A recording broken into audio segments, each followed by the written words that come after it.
السلام علیکم ورحمۃ اللہ۔ آج ہم آپ کو لے کے جا رہے ہیں تاریخ اسلام کی ایک بڑی اہمیت کی حامل مسجد کی طرف۔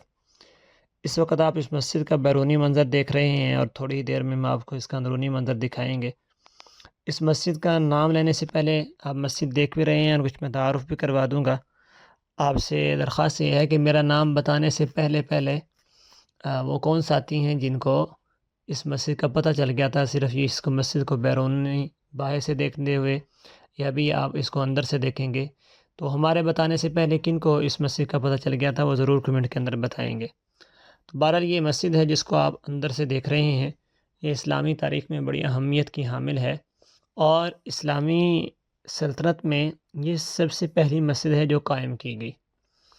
یہ مسجد نبوی سے 3.5 کلومیٹر کے فاصلے پر ہے، اور اب میں اس کا نام بتانے جا رہا ہوں۔ یہ مسجد قباء ہے، جسے حضور علیہ السلام نے جب آقا علیہ السلام مکہ مکرمہ سے مدینہ منورہ ہجرت فرمائی، تو مدینہ منورہ جب حضور علیہ السلام آ کے ٹھہرے تو یہاں پر حضور علیہ السلام نے اس مسجد کی بنیاد رکھی، اور یہاں پر رسول اللہ صلی اللہ علیہ وسلم نے تقریباً 12 یا 14 دن قیام کیا، اور اس کے بعد حضور علیہ السلام آگے تشریف لے گئے، اور آگے جو ہے دوسری مسجد کی بنیاد رکھی گئی۔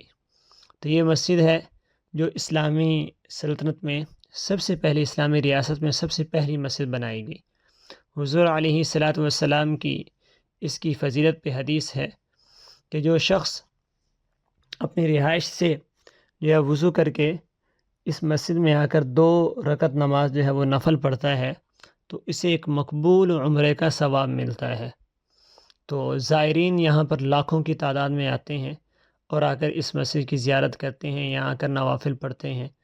تو بہتر یہ ہے کہ جہاں پر ہماری رہائش ہوتی ہے وہیں سے ہم وضو کر کے آئیں اور یہاں پہ آ کے ہم نفل وغیرہ پڑھیں۔ آپ اس مسجد کو مکمل اندرونی منظر دیکھ رہے ہیں، ماشاءاللہ بڑی خوبصورت مسجد ہے۔ اسی طرح قرآن مجید میں بھی اس کی فضیلت آئی ہے۔ فرمایا لَمَسْجِدٌ أُسِّسَ عَلَى التَّقْوَى مِنْ أَوَّلِ يَوْمٍ أَحَقُّ أَن تَقُومَ فِيهِ رِجَالٌ يُحِبُّونَ أَن يَتَطَهَّرُوا۔ اللہ رب العزت نے اس مسجد کی اور اس مسجد کے نمازیوں کی جو ہے وہ فضیلت خود قرآن مجید فرقان حمید میں بیان کی ہے۔ تو بہرحال یہ مسجد قباء ہے۔ ایک بات اور بھی ہے کہ حضور علیہ السلام کے بارے میں آتا ہے کہ آقا علیہ السلام تقریباً اہتمام کے ساتھ ہر ہفتے اس مسجد میں آیا کرتے تھے، ہفتے میں ایک چکر لگایا کرتے تھے، اور عام طور پر رسول اللہ صلی اللہ علیہ وسلم ہفتے کے دن کو تشریف لاتے۔ کبھی حضور علیہ السلام پیدل تشریف لاتے، کبھی آقا علیہ السلام سواری پر تشریف لاتے۔ تو یہ بھی ایک سنت پر عمل کرتے ہوئے کوشش کی جائے آدمی پیدل بھی آ جائے۔ 3.5 کلومیٹر 4 کلومیٹر کا فاصلہ ہے، اور آرام سے جو ہے وہ انسان پیدل آ جاتا ہے۔ ہم بھی الحمدللہ پیدل بھی آئے یہاں پہ اور سواری پر بھی آنا ہوا۔ اور جو پیدل کا راستہ ہے وہاں پر انہوں نے ٹریفک بند کر رکھی ہے۔ وہ الیکٹرونک ان کی گاڑیاں ہیں، وہ تو شاید چلتی ہیں لیکن وہ بڑی گاڑیاں نہیں چلتی، تو کوئی دشواری نہیں ہوتی پیدل چلتے ہوئے ٹریفک کی، انسان آسانی سے جو ہے وہ پیدل بھی آ سکتا ہے۔